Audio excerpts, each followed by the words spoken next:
Hello and welcome again to the Squee Show. For anyone who was just watching that, we were doing a broadcast with Matt Donnelly. We had some technical issues and I had to end the stream. Unfortunately, the setup I have, once you leave a stream, you cannot re-enter it. So I had to start a new one.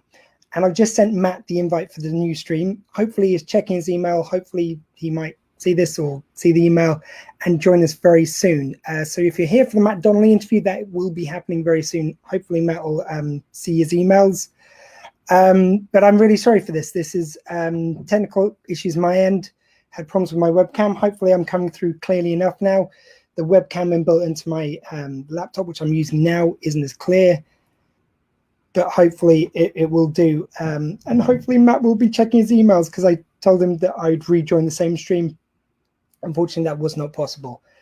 So Matt, if you're watching this or if you're seeing any of this, please join us again. And we have Matt. Hello. Matt, sir, thank you so much for checking your emails. No problem. I suddenly realized the technology does not let me enter the same stream. I have to send a new invite. Fair enough. And of course, my dog will now start barking on cue because this was going so well so far. So we were talking about like let's just start from scratch again. Matt Donnelly. Hello, everybody. Thanks for having me here. Welcome to the Squee Show, where everything goes smoothly all the time, 100%. Amen. It's the internet era. We're all stuck at home. We're running into all kinds of problems. Let's go back though. Let's start from scratch. Where did you start kind of like getting interested in performing? What were your sort of like influences growing up? What were you seeing and, getting excited? I was always excited about the idea of comedy when I was a kid. And so I remember renting, basically there's these, VHS, rental stores. And I'd always rent, I grew up with three other brothers and we all got to choose like one tape that we could have for the weekend kind of thing. And I always just rotated between Eddie Murphy, Stephen Wright, Howie Mandel. Those are the three stand-up specials that were available at my local, video rental place. Yeah. And then, didn't really get into any kind of performance when I was younger. No one in my family was a performer. And then I went to a high school that had a lot of different special programs. So like there's like a vocation program, special ed program, all kinds of stuff. And one of the things they had was a performing arts wing. A whole wing of the school was dedicated to performing arts. And other areas would get special, approval to send their children from their district to our school to go to school for the performing arts. I just happened to go there. But my sophomore year of high school, which is when I'm like 15, 16. Okay. I was a wise ass my whole life. I was getting kicked out of class all the time. I had no problem getting up in front of people. But I never thought I should perform, but I auditioned for performing arts and I got in. And at the same time, my friend and I started making this television show knockoff, like stealing his mom's video camera. We made TV shows. We started showing TV shows to people at parties and stuff, where I hosted this mock talk show. And my friend's older brother played all the guests. And then, it turned out he was doing an improv show on the weekends. And it wasn't like a school affiliate thing. It was just an improv, or you say impro in your country, right? Yeah, improv. Oh, you say improv. Don't you guys say improv or no? I never heard improv. Okay, great. That means it's another thing America won. I mean, let's talk about COVID next. You win as you. So, all right, back. You're right. You won. You won there. Fair enough.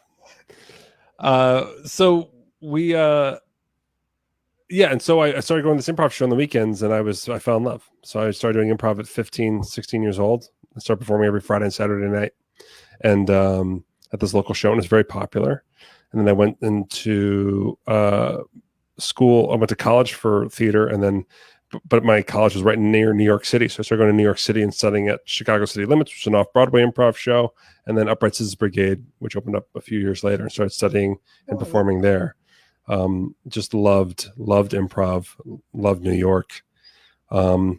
And became an improv teacher for a while. Was doing a lot of like commercials and little bits and little TV shows, little films. Just kind of fascinated about improv. Is it something that you feel like you just naturally kind of were just quick paced at the ideas, or was that something you had to pick up, just loving performing?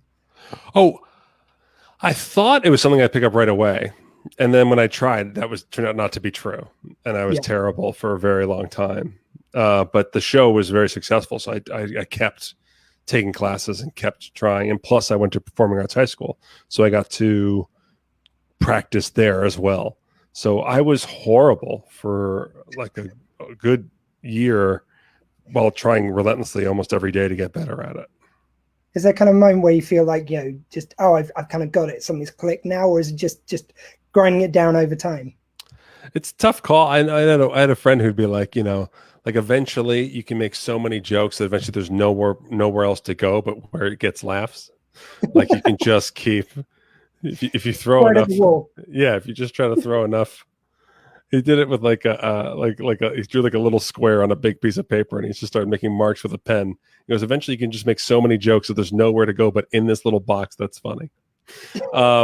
So I also taught for a long time. So I always say, like, if you make a joke and it sucks, but it sucks, then you can learn to be funnier. The only way you can not get funnier is if total lack of self-perception. If you think you're hilarious and no one else does, you're in trouble. I only giggle because I'm resisting the urge to go to the obvious example on a lot of people's tongues, but we're not going there. No, it's not. That's fine. Too low-hanging fruit. Fair enough. Yeah. Trying to take the high road. It won't last long, but there we go. There you go. And was it kind of a good scene where you grew up for performance? Was it kind of like... I'd say so. 90s and New Jersey. We had like 8 coffee houses that opened up in like one little town. So all of them had their own like little like stage for anybody who wanted to teach themselves 3 chords on acoustic guitar or try improv comedy or whatever. No. That was the fun part about it, was that stand up takes so much effort, and I tried my hand at that for a little while as well, among my numerous failures, and it just takes so much writing and takes so much trial and error. And then it doesn't always mix well in mixed environments, right? Like, so there's a lot of, little open mics and variety shows and things like that in these small little coffee houses. And going up and doing improv was so much more exciting to as a change of pace for people in the room. And it was instant, and, that kind of stuff was easier to practice and do more often. Yeah, it's, I think we grew up in the generation which was kind of in between the very kind of like what you grew up to do should be something practical, something you should be doing, and the generation now which is kind of like, no, follow your dreams and everything. We were kind of like, it felt like it was kind of in the pocket of those two. I wouldn't say, I would say that there's a lot of follow your dreams talk for me, but it definitely there's a sense of that you can do a 9-to-5 job and that's stable and there's good money there. And I think what's funny now is that's not true. It's like the alternative option to art isn't this boring yet easier path. Now everything's like acting. Now everything's like being a comedian. So no matter what job you have now, you're looking to do other stuff, and you might have 3 jobs no matter what your occupation is, no matter what your degree is. So I think everything's just gotten both harder and yet more approachable with technology. I certainly had a lot of people talk to me about the risk of trying to go into show business and stuff, but also like Kevin Smith had hit with Clerks. And so there's a lot of people who wanted to be like him. I was in a lot of independent movies and stuff when I tried to get into acting, because a lot of people were just throwing their money away trying to be like Kevin Smith in my town. Kevin Smith basically adopted my hometown as his hometown, and so he had like his production company there, and his comic book shop was there, and so it was like this beacon of like, people from New Jersey can be famous. Let's go for it. Yeah. Oh, so it was a local thing as well as a general thing. Yes. Yeah. And then I actually was going to be cast in a movie, and then Kevin Smith came in to produce that movie, and then Kevin Smith kicked me out of that movie. So I personally got told by the person who said everyone in New Jersey can be famous, not you, buddy. So that was a good time in my life. I think you may have been the only person who was told by Kevin Smith, no, you shouldn't do this. Yeah, I know. It felt like it, and I can't find other examples, so I guess so. Because I mean, I think I've gone like full circle with this because I'm a big fan of Kevin Smith myself, and he talks a lot about like, oh, everyone can do it, everyone can just go out and do this, and with that, you get a lot of people who maybe shouldn't and maybe aren't kind of haven't got the kind of talent, like the ability for it. But then I kind of listen to what Penn Teller said, like what you guys say on Sunday School a lot, which is about kind of some of the really out there and weird performers you get, which are only multiplied by this, and that's just really cool and interesting. Yeah, I mean, just no one knows, right? If there's like a way to do anything, then we just all do it that way. And so Kevin will concede in his own story that he got incredibly lucky, and not even at one point, but several points. And if you talk to anyone who's incredibly successful, they'll, unless you're talking about taxes and government, they won't use the word luck. But if you're talking about anything else, they'll talk about how lucky they got at different phases and things like that. So it's funny now to get attention for being a magician, because I basically kept hitting roadblocks where I kept not getting that lucky break that my friends got in New York that created this total diversion for me to go to Las Vegas. And then I got totally lucky. I got totally lucky hooking up with Penn and Teller and beginning, a career with television, and then beginning a career with magic.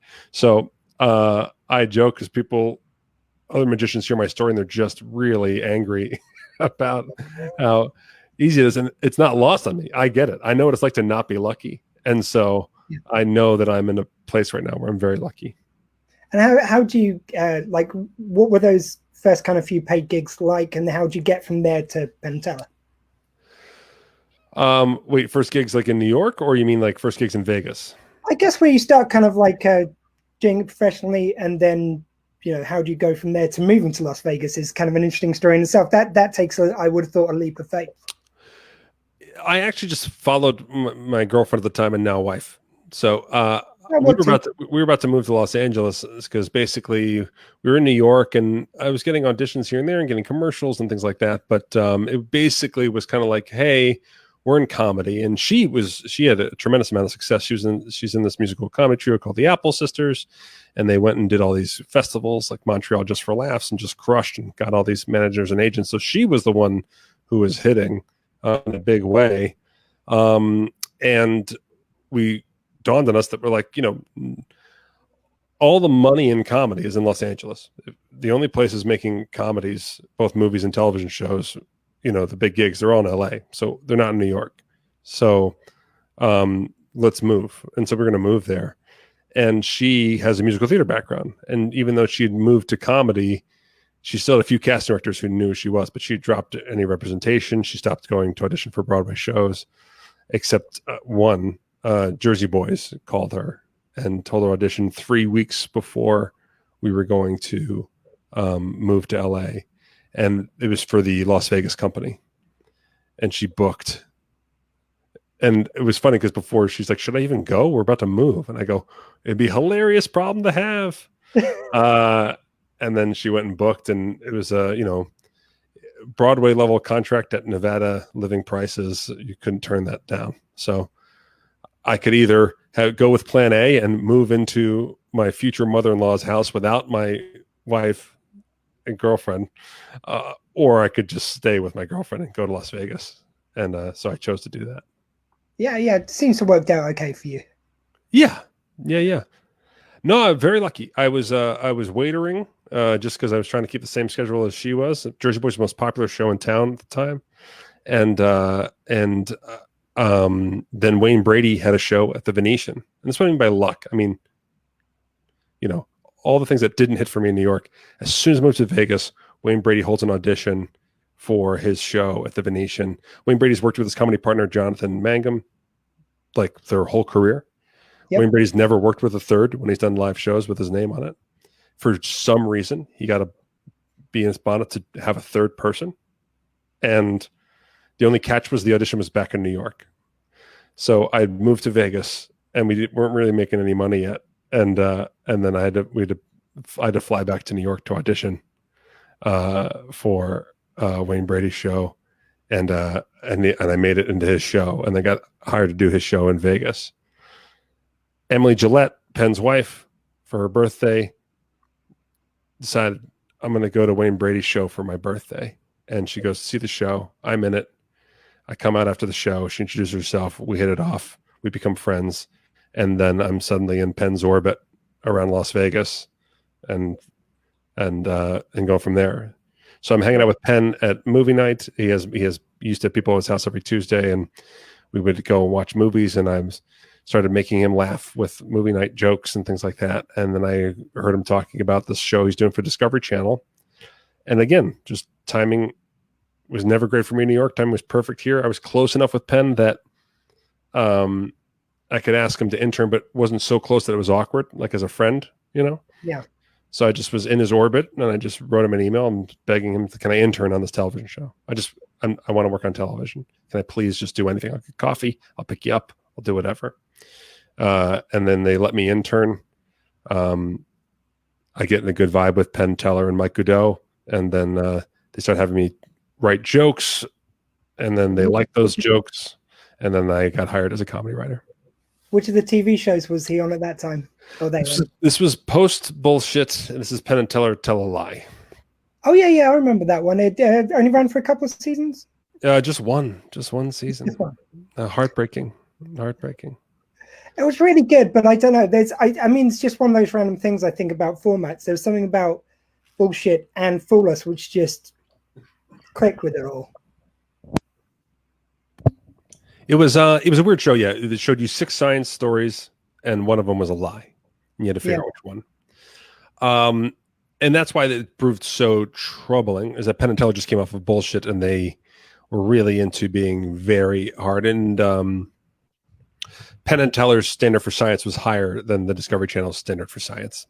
And so a lot of stories that would have made seasons and seasons of the television shows got killed for being kind of cute with science, and Penn and Teller didn't want to put their name on it. And so that's why it ended up only being one season, is that they thought they had enough for a bunch. And then when Penn and Teller were like, actually, what you're saying here is not true. So we're doing a bunch of lies in this show instead of one, you know? And then the modern era was also hard. Like, we were doing things like setting up fake websites and things like that in case we want a quick Google during the show. But the internet's not, if it's strangely enough, isn't riggable enough to pull all that off in a quick and seamless way. It takes, unless we should have hired some firm from Russia, and we probably could have pulled it off really, really quickly. Yeah, I believe our government used one I could get you the number of. Back on the air. Tell a Lie's back. I mean, it's I think there is something just so wonderful about that, and it's just so nice to hear you guys speaking about how just holding it to such a high standard. Like, that's why I think Fool Us works so well. It's like, when you're watching it, it's not just good enough that they busted most of the trick. They've got to bust all the trick. They've got to bust all the nuances, and it's got to be intellectually honest. Well, yeah, but the shows, they're geniuses. I mean, like, what they did was save magic on television. Like, it's not even like it's more than that. Like, because of David Blaine's levitation and him using camera tricks to film levitations in a weird way, everybody just started saying camera tricks every time they saw magic on television, you know? And Chris Angel came along with his show and used a bunch of camera tricks too. And so everybody just saw magic on TV and said camera tricks, and all these big, gigantic stunts that, just used editing and things like that. And so at one point, are you departing from magic and entering just special effects? That line became a gray area. And so basically, it was so hard if you were a dedicated magician to getting your stuff on TV. Then Penn and Teller figured that if they say you got to fool us and we're not going to use camera tricks, that everybody can watch because you have an arbiter of truth on your side in the room, right? So now you don't have to worry about the camera helping out the magician at home and feeling like that person's not earning it with skill. And now you can put all these tricks that aren't gigantic, that aren't big, big crazy tricks that you would try to sell in a big special, but because it's like a game show format, you can see all these really cool, very skilled but smaller tricks that have all kinds of different things, and you get all kinds of different styles and different approaches in there, So I think it's so important that it's sort of like really important. It is the game show format for how it works, but it's really important. They care about the game show second. They care about the magic first. It's about introducing magic to people, bring that to people. Yeah, and that's only increased in time. We've even like bent and broken a few rules by accident just because we stopped thinking about it, because we're just always trying to put together the best show possible. And so, these guys, the producers, they'll go to magic conventions, international magic conventions, year round, looking for talent and stuff. And if you've noticed in the show, it gets more and more international every year because they're just looking for different paths, different faces, different people. And then also we do bring back familiar faces as well because people are getting used to the show and getting used to trying to fool those guys, and they want to come back and try it time and time again. I mean, I get it. It's kind of an addictive quality. You say it's getting more international. I mean, it started here. I don't like to mention. Oh yeah, yes, yeah. We had the first series. Yeah, you guys had the first series. Yeah, and then you had all the rest over there. No. And then ITV didn't. It was ITV, I believe, didn't renew it. Yeah, it was. And it was actually like 5 years before it aired. Long time on the CW, and that's because in America, so many talent-based shows after America's Got Talent and American Idol popped up and failed tremendously. There's so many new shows that came around that bombed, and so CW was the thing where they basically just recut the British shows and be like, can we just air it in the summertime? Just run it. And it won't cost anything. We already have it all filmed, and it was kind of like there's business is complicated. I'm simplifying it. And I wasn't a part of any of this. So I'm going all off of information, just knowing everybody involved. CW did not expect it to be the highest rated show they've ever had. Yeah. It just aired in the summer as a throwaway. They didn't put any advertising behind it. Nothing. They just were going to let it run. And then I believe the plan was to just use it as proof of concept to then get a different version of it on a larger network. But instead, it became the largest, highest rated show in their history. It still is to this day. And they were like, go ahead and make more of this exact show. Make more, fool us, and bring it back here and do it. And so it's been running in America ever since. Yeah, in the first year, it was almost all UK magicians, a few French people and that kind of thing. But now we really get people from all over the world on the show all the time. Well, we have this simple rule. It's usually applied to sports, but obviously magic here.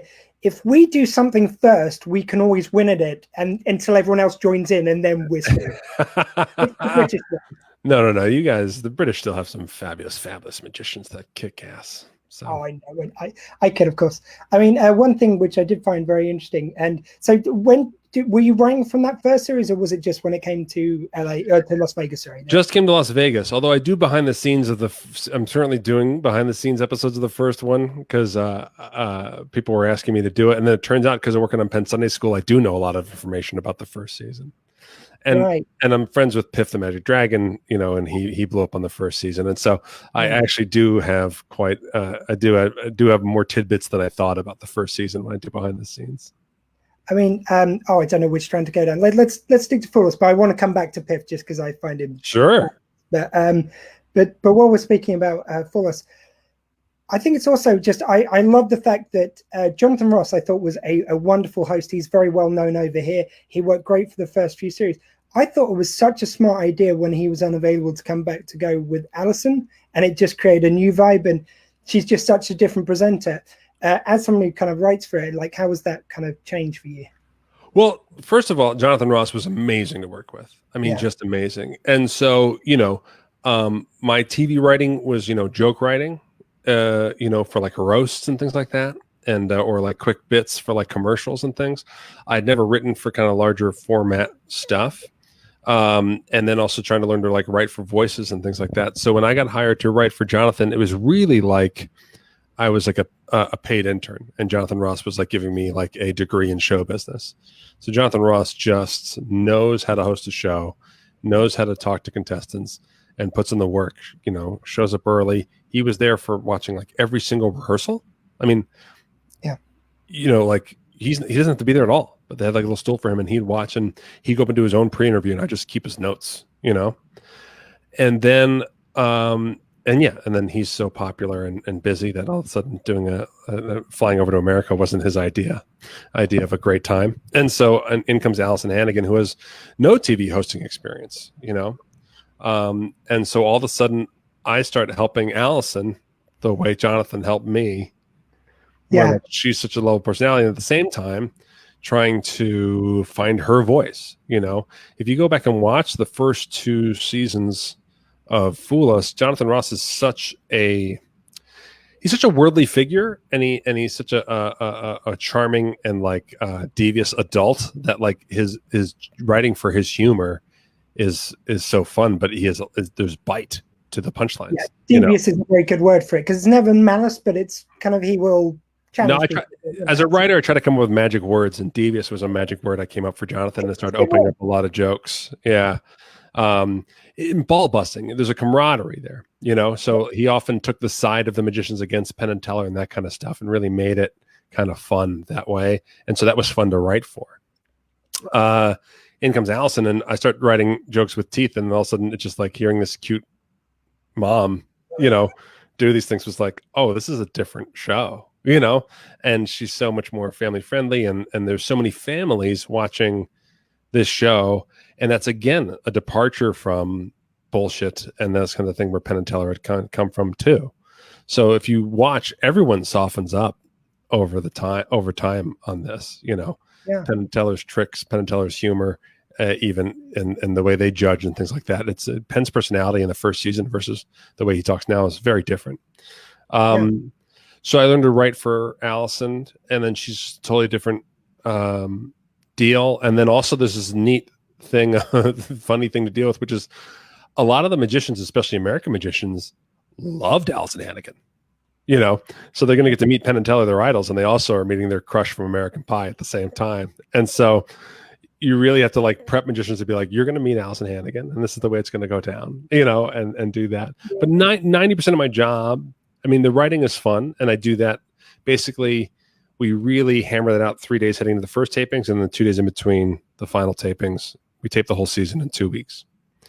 And most of my job is actually spent prepping contestants to go out there and have and kick ass, and to remind them of the TV elements outside of their trick. What's it going to be like to go out there? What's it like to perform in the studio? What's it going to be like to talk to Allison? How can you focus on not talking to Penn and Teller? You have a chance to get another nugget about you out to millions of people outside of your magic career. A way to meet people interested in you as a person. That's my job, is try to find that little 20-second hunk that goes in between their trick and Penn and Teller guessing. It's like it's me trying to find some nugget to make millions of people more curious about this person than they were before they saw this trick.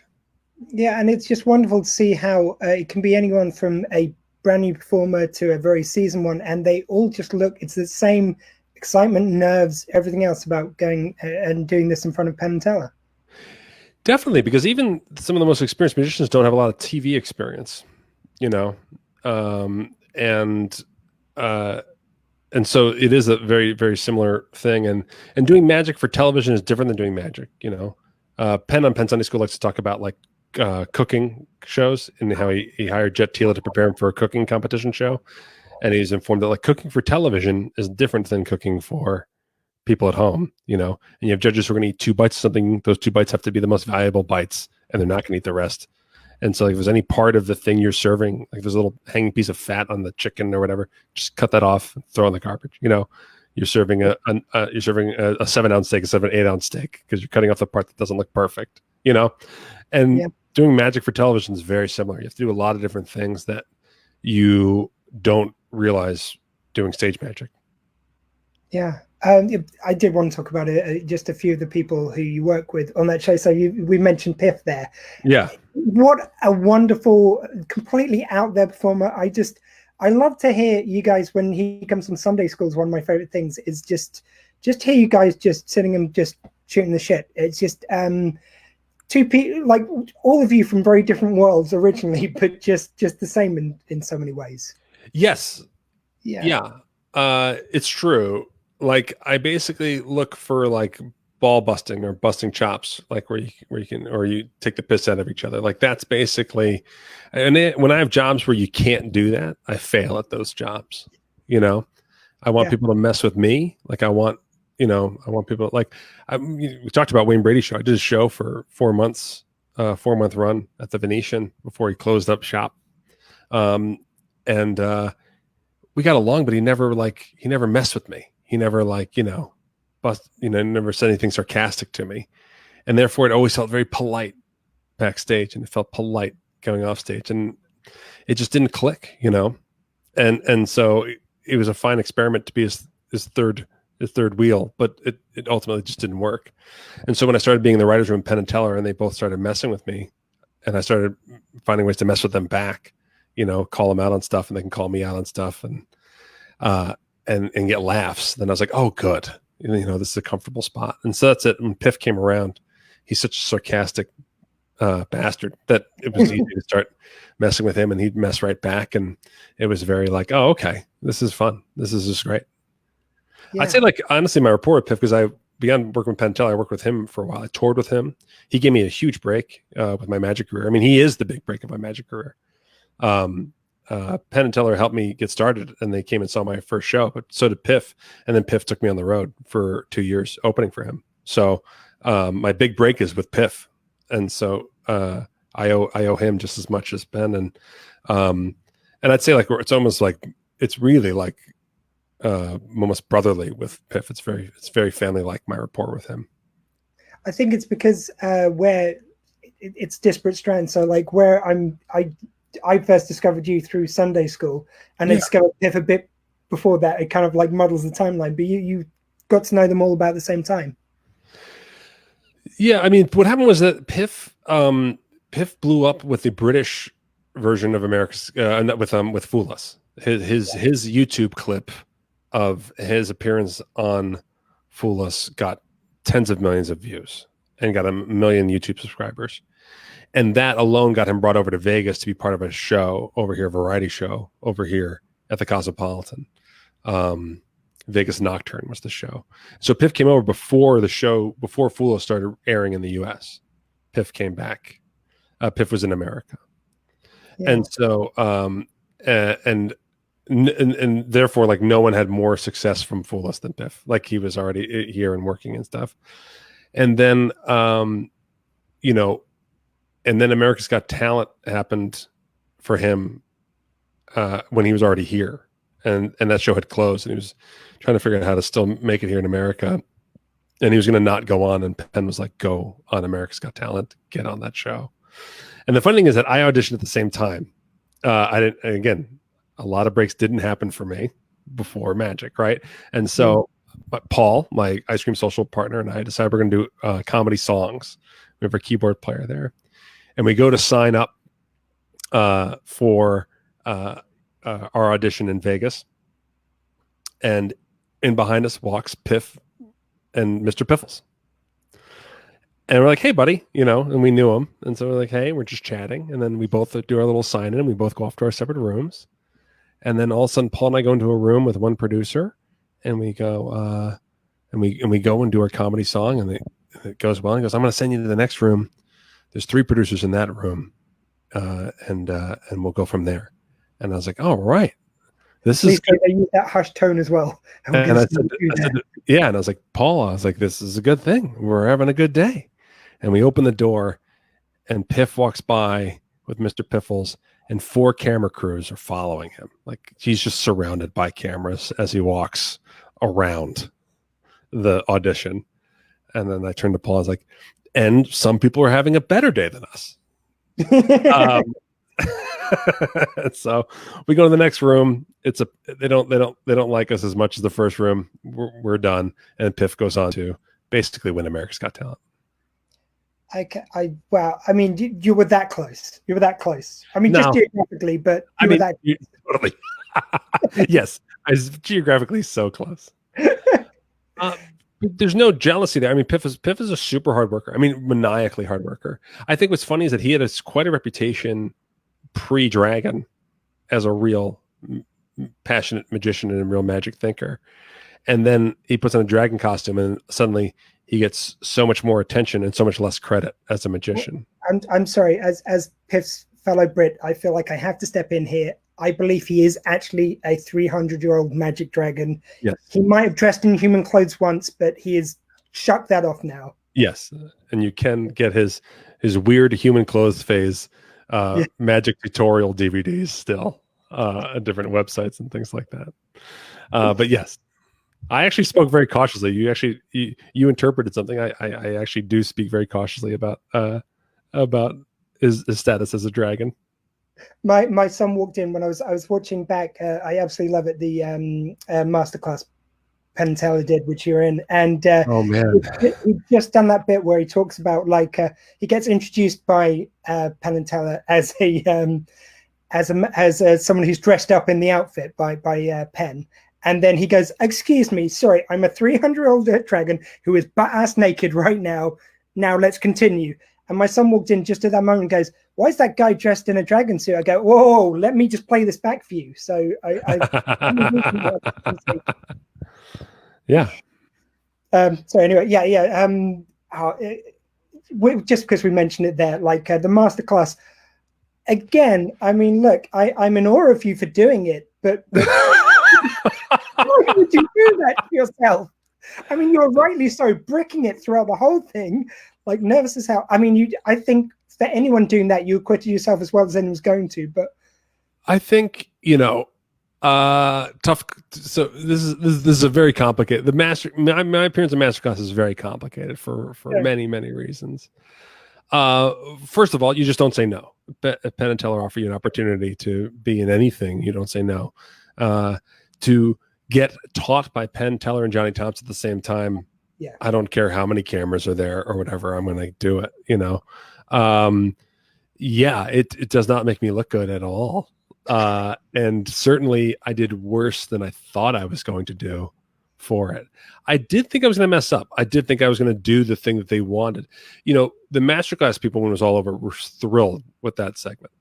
They were like, this is what we really wanted. We wanted to show just another tier of learning besides just learning how to do tricks. And they got so much of Penn Teller and Johnny's perspective on performance out of stuff and practice and things like that.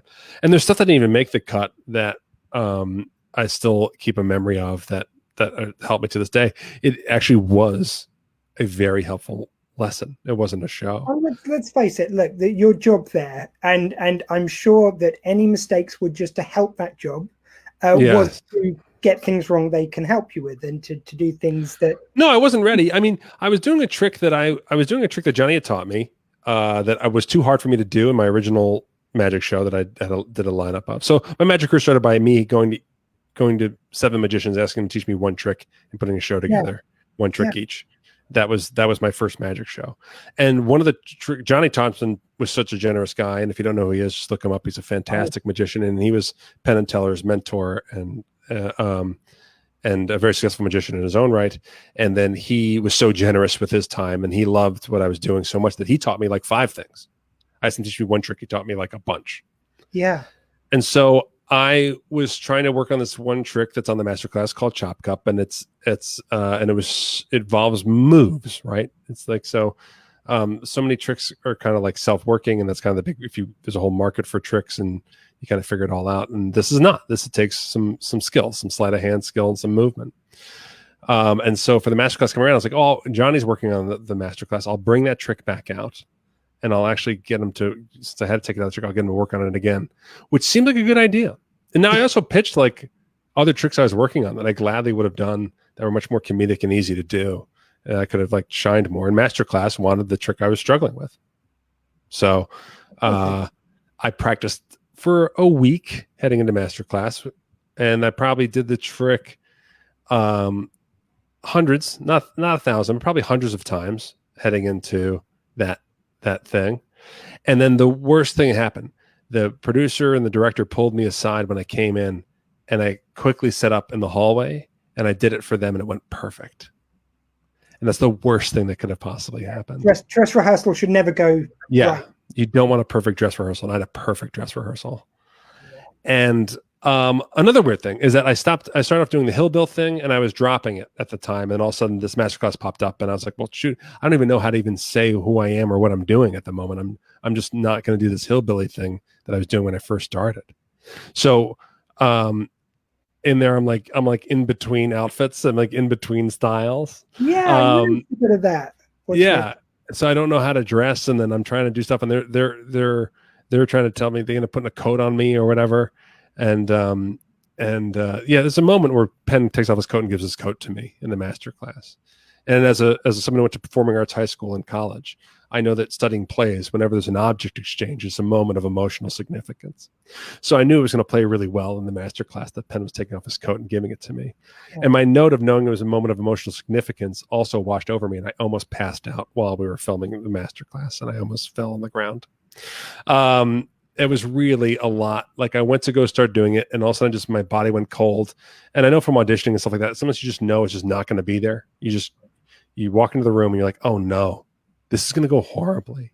And that's exactly what happened. The room went so cold. All the cameras are on you. Penn, Teller, Johnny Thompson looking at you, makeup, lights, the whole crew. Everybody's dead silent. I'm in the Penn and Teller theater. And I'm like, oh God, this is going to go bad. And it did. But I got all these notes. And then everybody who gets the masterclass gets to watch it learn. And, so I taught improv forever and directed people in improv shows forever. And the biggest thing I would tell people, if I did a level 1 showcase show, if I did a level 3 showcase show, I'd always say the last thing you can do is go out there and fake anything. You're not to go out there and try to pretend you're anywhere else than where you are right now. You can go out there and where you're at in your journey with learning improv and where you're at with your stage confidence, you can go out there and there's a lane for you to do well. And the audience will love you for it. Just go out there and be yourself and don't try to lie about where you're at. Just do it. So I can't knock myself as much as I'm horrible at doing that magic trick in the masterclass. It's true. I was horrible at it. I needed help on it, and I went to them for help and I got it. But I think the thing which just struck out for me was because obviously it helps that I know a bit about the fact that you work with Penn Teller for all these years and that you kind of the room, if you will. But it's just like, I think for anyone who's that nervous, because you were clearly nervous, but it showed how much you cared about this and how much this just mattered to you. And that I thought was wonderful. Oh, well, thanks. Yeah. I mean, at the end of the day, if you go to the Mind Noodler Facebook page, it's a picture from Masterclass. It's me, Teller, and Johnny. And I got pictures with them and, that kind of thing. And I even have a little video that a friend took in the green room where Johnny, after the lesson was over, followed me out and then kept teaching me it when they were resetting for the next shot. He kept going, and it was great. I mean, I was touring the Piff. There's a Piff segment in that masterclass as well, and we shot those back to back. Piff and I were touring when we got asked to do it by Penn and Teller, and Piff basically canceled a night of tour, and we both flew home to do that, and both flew back to do his tour to do that. So it was a fun time. It was so exciting. Yeah. If we can circle back a bit to how we get to there, though. So sure. It's kind of been quite noted that Penn dared you basically to go out and do magic. But yes. Tell us about kind of where do you start? I know you've been around magic for quite a few years at that stage, but well, I mean that's it. It starts at I'm seasons into Fool Us before I'm dared to do magic by Penn, and so I actually am. And Fool Us is one of the most finely curated magic showcases there is. So there certainly was no shortage of inspiration as to what kind of tricks I want to do. And by writing intros for people and doing pre-interview, I really got to kind of understand that there are different styles of magic and different approaches to magic. And so I really had a pretty good, as a nerd-like understanding of magic as an outsider. And so it was just about picking a style, right? And so that's when I came up with this hillbilly character, just because I know from struggling with stand-up, it's hard to find your authentic voice. So I thought if I'm going to learn 7 tricks and then also try to figure out how I, Matt Donnelly, talk on stage, that's going to be hard to do. So why don't I just do it as a character? There's plenty of theatrical styles of magic. It's easier to write for someone else's voice than my own. And so I'll write for a character where I can come up with the magic words and the flaws and things like that, where I can instantly see how that person filters life. And so that was actually very helpful. I got to really just Does process. it take some self-consciousness away from it? From like, if this is you saying this, do you feel more self-conscious than doing it as a character? Yes. Yeah. I mean, there's a lot to it. There's a lot of safety to it. It's a big character, big hillbilly wearing overalls. And also there's a fun to it of doing mentalism where I'm doing really smart things as a very dumb person. And so there's like an instant kind of neat little match of comedic stylings that go along there. I like that the dumbest person in the room ends up being the smartest person in the room. It was kind of a fun idea for me. And then it just made it easier just to kind of go through it all as a play. So magic moves and stuff like that. I basically wrote the whole show. Eventually I wrote the whole show, and any magic move I do was just written into my blocking, And so instead of trying to like really understand magic, I just had to understand these 7 tricks and how to do these 7 tricks. And I had a director, RJ Owens, who was amazing. And he we really helped approach it as theater. We often did it where I'd run through the show with no props, like not actually doing the magic, but just miming everything just to see if I could just get it fluid in my brain and get it fluid in my body kind of thing. And then go back and do it with the actual tricks and the actual props. So sort of approaching it as a showman, not a performer, I guess, more than a magician. Yeah. I mean, there's no way to cheat it. Most magicians who are great start when they're kids, and most people who are really good at manipulation, like really spend some time in isolation at one point in their life and just really lock themselves in the room. I'm a father of 2. I have a house there. I did not have the options to play catch up on years and years of magic study. So I had to rely on my strength. My strengths are improv. I'm very confident and comfortable on stage.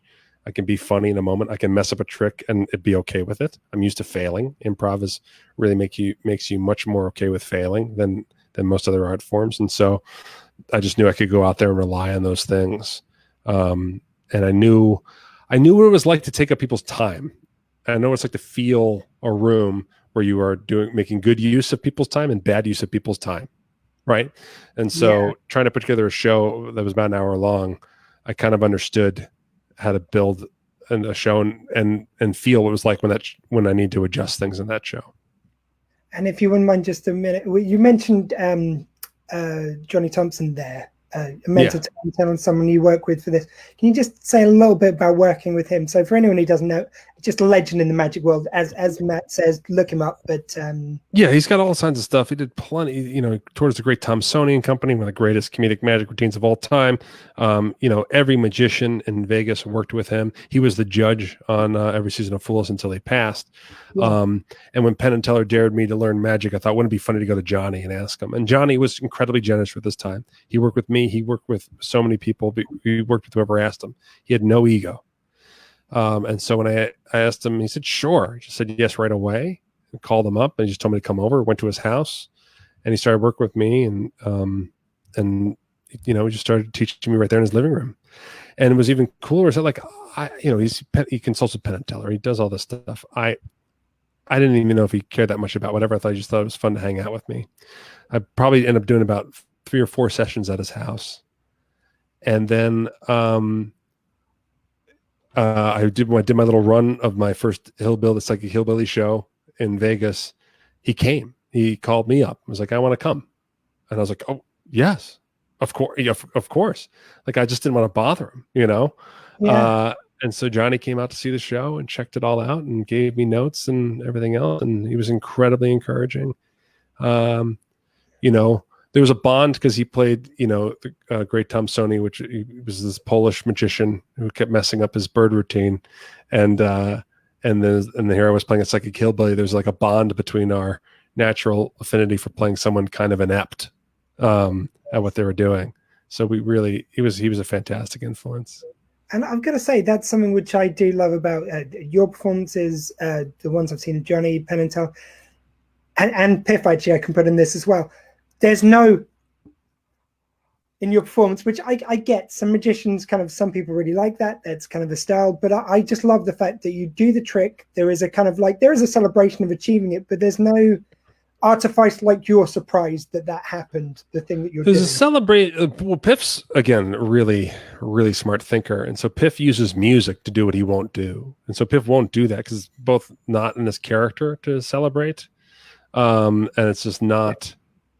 And so, and there's this thing of like, you're not going to give a magic dragon credit for being the most like powerful human being you've ever seen, or dragon you've ever seen.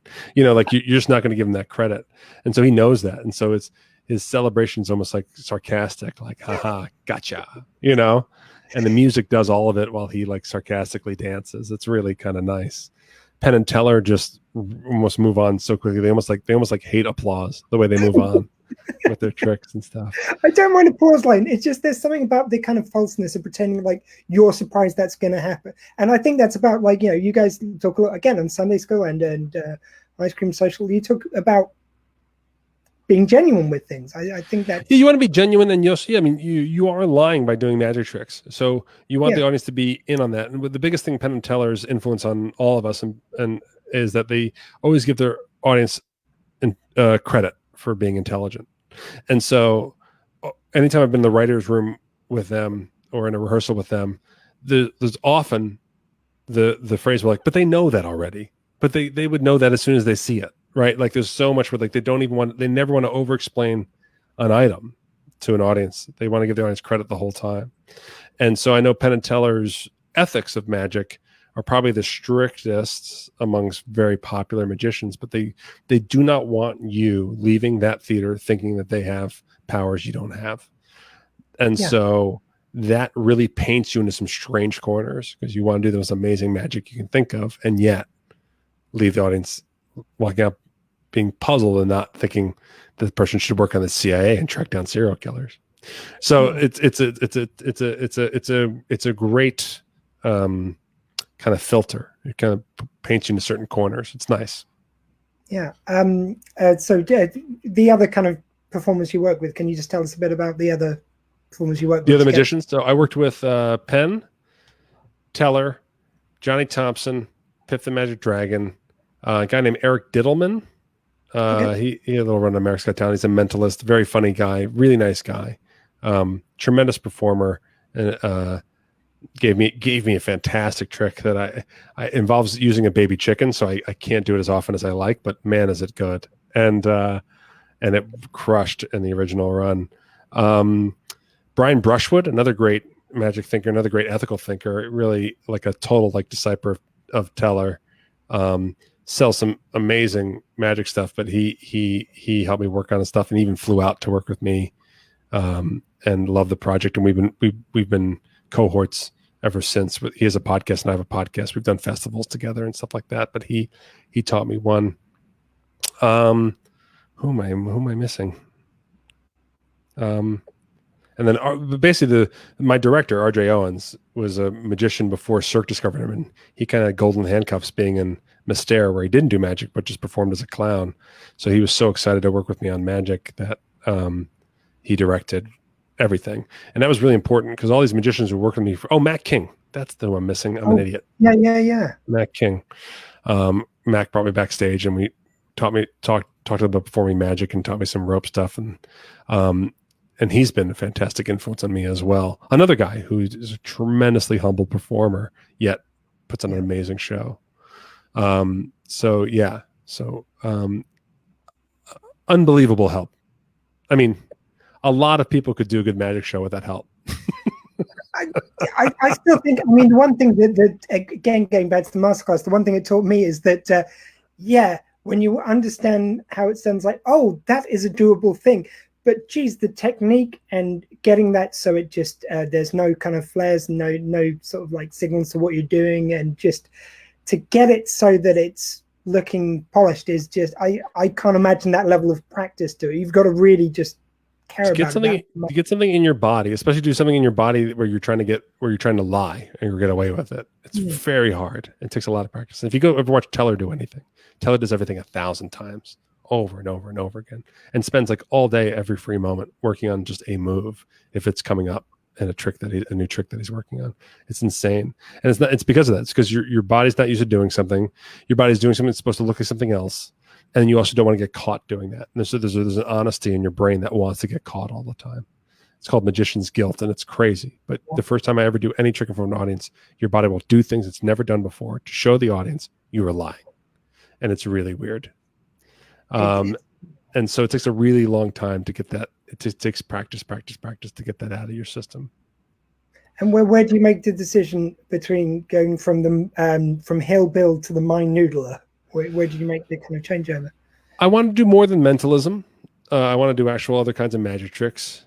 And also, when I was doing the show, it was theatrical. And if I could have graduated the show theatrically into some larger, kind of cooler, Appalachian themed immersive magic and variety show in Vegas, that would have been awesome. And I would have loved it. But instead I toured with Piff the Magic Dragon at comedy clubs. And so staying in character comedy clubs, people came up to me after the show and they wanted me to be authentically that person. And now all of a sudden I'm making the decision whether I want to be like the Larry the Cable Guy of magic, Whereas like when my first run, it was very clearly Matt Donnelly's playing Hillbill, the Psychic Hillbilly, and this is the show. It was very easy to digest that. To go to comedy clubs as an opener, it wasn't. And so then people were so disappointed that I wasn't this Appalachian rootin' tootin' guy. And so I didn't want to stay in character while I was, taking pictures and signing things. I didn't want to and I was like, okay, I got to stop doing this. And then also nobody found it offensive, but numerous people were afraid that other people would. And it never happened.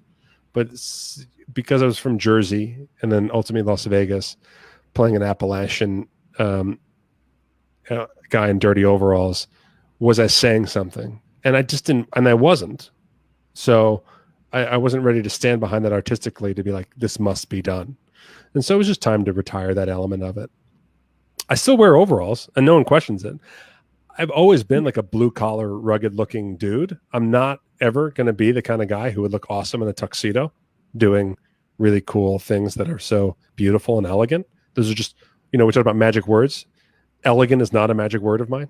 It just never will be. No one looks at me and wants me to do something where I make a wine glass turn into a tulip. It's just not what people are going to pay to see me do. So I still have overalls, and I still do my thing, but I just talk like I'm me. I'm the Mind Noodler from the swamps of Jersey, and here I am. And you got to take it on fullest yourself. Yeah, that was fun. Wonderful, just so much fun. You can just see the element there. Just if you move from masterclass to that clip, you can see how far I figured it out. Both what it meant to perform the character as me and everything else. It was a nice jump to go to my experience of turning around and being a contestant on a show I worked on was really gratifying and super fun. There was a lovely element, which is kind of the reverse of masterclass, whereby it's like, I felt like, you just like fooling them doesn't matter. I'm just going to have a good time. I'm going to do this trick. Hopefully it'll impress them. Hopefully they'll enjoy it. And you just seem to have fun written all over your face. Yeah. I mean, the truth is that I work on the show. And so I basically, as the show got more international, I was like, hey, if you need a funny American, I have stuff, and it was kind of like, take it or leave it. I'm going to work on this show no matter what, but like, would it be fun to surprise Penn and Teller by me appearing on it? Could this thing kick ass enough to do it? Sent them clips again, sent them, 4 or 5 ideas. And, ultimately they picked a trick that Penn worked on with me a lot. So I knew I wasn't going to fool them. And then they asked me like, are they familiar with it? I go, Penn worked with me on it back in the day, but it's changed since then. I wasn't lying, but it was, I knew I was not going to fool them. The only way I was going to fool them, there was like a less than a 1% chance of them thinking, this is so weird. He must have done something that we don't know to come on here and do this trick. Was that the only angle I had for a possible double fool. bluff? A total double bluff. And no, Penn did not think double bluff for a second. In fact, Teller was not familiar with the trick. Penn was. And so Teller was doing his due diligence. And so Teller was trying to peek at what the girl was typing. Teller was keeping things going on in his head. And as they're walking back to the chair, what happens, the first thing Penn and Teller do is they sequence the trick to make sure they have all the elements in order, because it's important. And so the first thing Penn and Teller do when they talk to each other is just make sure they are on the same page about what they just saw happened in the order they saw it. Which actually is and being a very key thing to the way most magicians kind of have huge payoffs, is that people misremember and mistell a magic trick when they remember it. And so Teller starts going through the sequence with Penn as they walk back to their chair. And Teller just goes, Teller, shut up. Teller, shut up. Teller, we have everything. Shut up. And they sat down.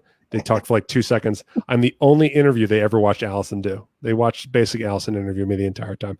Penn was ready to bust me the moment he sat down.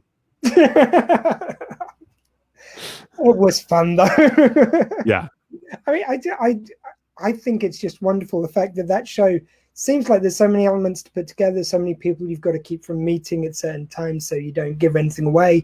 You've got the judges up there, and then you have fun with it. Like just to be able to have got the format down so much that you're now bringing on Penn to full Teller, and you're playing around with the format again. Yeah, that was just as much fun. I was in on that. That was actually much more of a pain in the ass than keeping me off of the roster. Yeah. Teller's very involved with the show behind the scenes, especially the Penn and Teller bits. Teller he's a director of theater. He likes to shoot stuff, and so Teller was very involved. And so trying to find a way to keep all the script we needed for Prompter and all of the rehearsals we needed for Penn off of anything official that gets handed to Penn and Teller to do it. And then also we have a tight shooting schedule. And so Penn and Teller need 14 tricks for 13 episodes. So they have one extra one just in case. And they're shooting just 13. And their line to Teller was like, we're confident we have enough. And Teller was like really unhappy about that. It was kind of pushing back on that. And it was like, we got to shoot this Penn versus Teller thing soon so that Teller can get off our backs about this 14th trick. So it was a really, and then we had to keep having different code names for it on the pages and stuff. And it was unbelievable. And then on top of that, we wanted to have Piff help out and be Teller's voice. And this was a pain in the ass in two different unexpected ways. We had to keep Piff, he's a magic dragon. He's hard to hide. Yeah. So we had to keep him away so Teller wouldn't even possibly cross paths with him. And then all of a sudden we're ready to shoot and we realize that we need to have Piff be able to have the production truck in his ear the way Penn and Teller do. And we have to find a way to get something in his ear and test it without actually going into the truck where Penn and Teller are sitting in their chairs right now, are in ear and connected to the truck. So we had to find a way to get Piff to communicate in Penn's place while Penn and Teller sat in their place. Total pain in the ass. A nightmare that no one thought of ahead of time. And we solved the problem in 15 minutes, but it was the longest 15 minutes of Penn's life. And so then we do it, and then Piff comes down the aisle and he starts helping. He's there to help Teller. Teller sees Piff and thinks, great, Piff is here to take Penn's place. I will bounce my sequencing and ideas off of Piff. No, Piff was on Penn's brainstorming team for what he was going to try to fool Teller with. So Piff sits down and goes, I actually know the trick. I can't help you. And Teller is furious. Look at Piff's dumb face while he eats popcorn, and Piff can be no help to him while he tries to work it out with the truck. And Piff enjoying it a lot at every moment, I'm guessing? No, he's terrified. If you look, there's even a clip of it. If you watch the clip, Piff looks really terrified. Teller's wrath is not something anyone likes. Oh, yeah, okay, fair enough. Yeah. I don't know how that stacked up against Piff's British sense of humor, shall we say. I know, yeah. Maybe after the fact, but during no, not during it, no. He said the best thing on Sunday School. Actually, he was saying it's like I never want to honestly know what Teller's thinking. Yeah, we call it Piff's prayer. Dear Lord, please let me never know what Teller actually thinks about my act. Yeah, that's awesome. Okay, we have to get on to Ice Cream Social and Scoopfest. So it's not something which I've listened to much before. I listened to a few in preparation for this. I love the fact that it takes, for me, some of the best elements of Sunday School, but it kind of puts it through the prism almost of a kind of like a morning zoo radio show, but with funny people. Those shows are interminable if people aren't funny. If you get some people who are really funny on it, there's just great fun to be had. Yeah, I mean, we definitely weren't trying to go for morning zoo. I've heard that metaphor before, and I get it. No, but I get it. I understand it. Our job is to we're a hangout. You're hanging out with a comedy duo from Vegas, and so it's a very low key podcast. We put it twice a week, and it's there to get your mind off of stuff. Penn says preaching love, so we say preaching fun. And so we just two guys. Paul and I have been improvising with each other for over a decade. We love It was love at first scene. I mean, we first started performing together, we just hit it off immediately. And so, yeah, we start to talk about our lives with the hopes that we derail and go off on ridiculous improvisational bits. So all we do is do these very silly tangents as we talk about our lives, and then answer listener mail. And then we do trivia. And he's a big Star Trek guy, and I'm a big sports guy, so we call it Jock versus Nerd Trivia. I mean, that's the thing that Paul and I, we couldn't come from more diverse backgrounds. Me from, like, you know, just outside New York, growing up in New Jersey, and him growing up in, you know, Lebanon, Kentucky. Him being a Star Wars and Star Trek guy, and me being, you know, a sports fan. We even, our improv training, we took 2 totally different schools of improv training, and yet we hit it off. And so, and he's a giant weirdo man-child, you know, toy collecting guy who lives, no children, 2 dogs, you know, I'm married with kids, very different lifestyles. And yet we get together twice a week and just joke around and possibly it's just a guilty pleasure pressure valve release. And we just ask people to join in that fun. We're there to just blow off some steam and joke around, you know, and that's what our listeners do.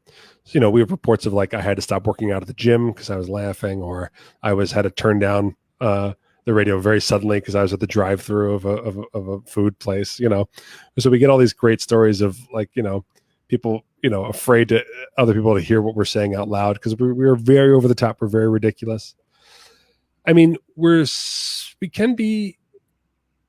can use curse words and things like that, but we're not aggro. And that's why the zoo thing can be a little bit of a misplay, because there's nothing aggressive or macho about us. We're very much like grade school kids using silly words for the first time than we are like aggressive dudes. It's very, very, very soft and doughy, like our bodies.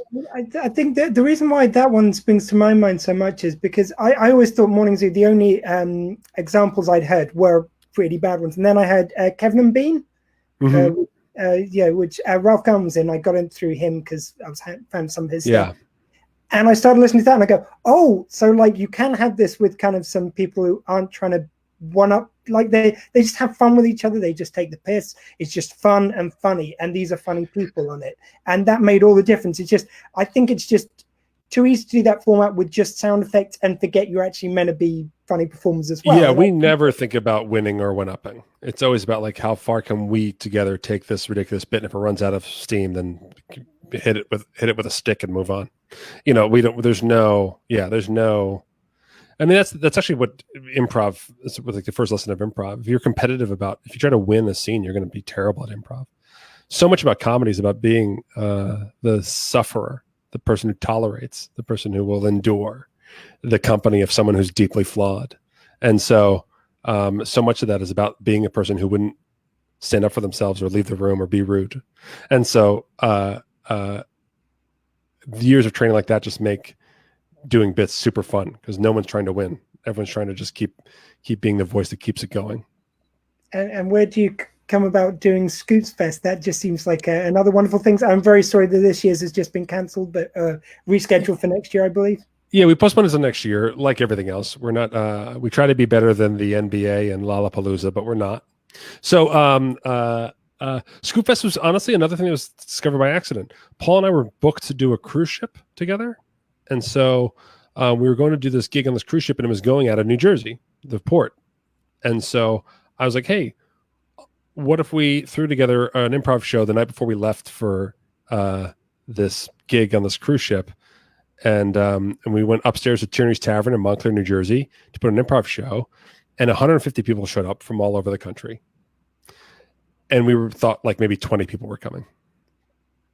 And we were like, oh my gosh, our listeners will come out just to do an improv show at a bar, you know, in the afternoon. We got to do more of this stuff. And so we started putting together Scoopfest, where we bring in all of our friends to do podcasts and all of our friends to do entertainment, and put on a weekend in Las Vegas where we have everybody hang out and watch cool stuff and joke around. And we do a costume party, you know, we do a pajama, you know, thing where we make fun of movies and stuff, and all the things we do on the show, we do live. And one of the coolest things to come out of doing Ice Cream Social and doing a podcast where you're not famous is that you create a community. And so people are there, they're there to see me, but not in a way that's like fandom. They're there to like hang. And if anything, I'm just proud of the environment that we get to foster. There's nothing overly self-celebratory. It's a celebration of the listeners that we have. And then, all kinds of people just meet and hit it off, and people have interacted only on Twitter or something, meet for the first time. And I mean, it's just a big social, we are an Ice Cream Social, and it's a big social outing for a weekend it's more of like a Trek convention than it is like a fan concert or something like that. My it's really people. It is. We are, in terms of like the jock versus nerd element of it, the nerds have won on my podcast audience. They hate any talk of sport and love Paul talking about anything with Klingons' native tongues and things like that. So I've lost and he's won on that end. And you just say kapla to the jock of it all. Kapla means cheers, right? It's ending, so it's like not okay. It's like hello and goodbye, I think. See, I've learned over. I've been doing it for 7 years. We always say kapla now when we do shots or something on the road. So just before we kind of wrap things up, you've also got the Abracababble podcast? Yes. Yeah. It's my secret podcast. You won't find it on any of your podcast apps. You have to go to patreon.com/Mind Noodler, and you get it by subscribing. I've got about just 400 people, which is like really nice. And because of it, because I came to Magic late, I'm terrible at talking about it in a way that I'm great at keeping secrets. So I thought, why not at least just make people pay $2? And then if I give away something that pisses off magicians, at least they had to pay $2 to find out what I said. And those magicians won't pay those $2. I know. That's 100% correct. And they don't, and they won't.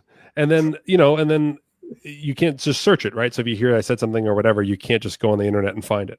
And so I keep that podcast there. And then because I worked on Fool Us, I give behind the scenes breakdowns of, and the guy who directed my show, RJ Owens, and Reddy Rich, who produces Penn Sunday School, he has a huge magic background. And so we break down each and every episode of Fool Us.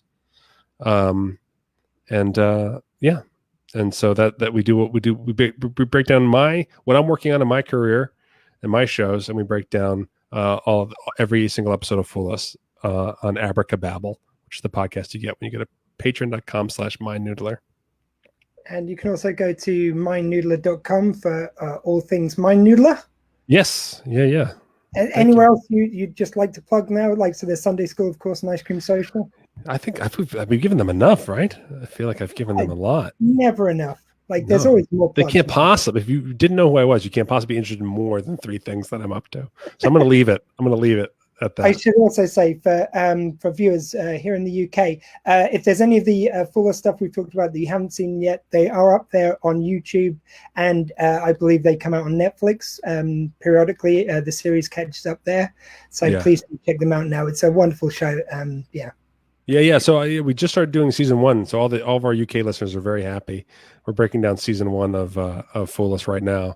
I'm actually recording the episode 3 tonight.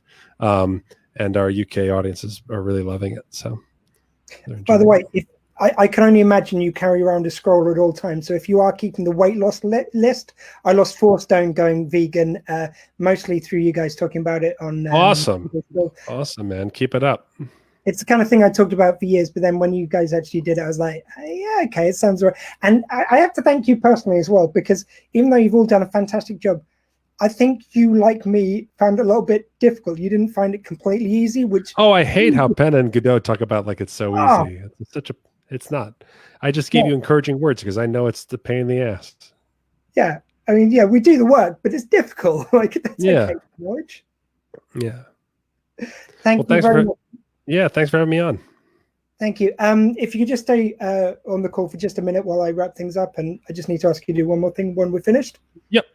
Cool. So for me, Dr. Squee, for my guest this week, Matt Donnelly, who's that side because it flips my camera. Thank you very much for watching. Sorry for the earlier technical difficulties, and thank you for joining us today. And that was the Dr. Squee Show. I'm Dr. Squee. That was my show. Bye. And end broadcast on smiley face.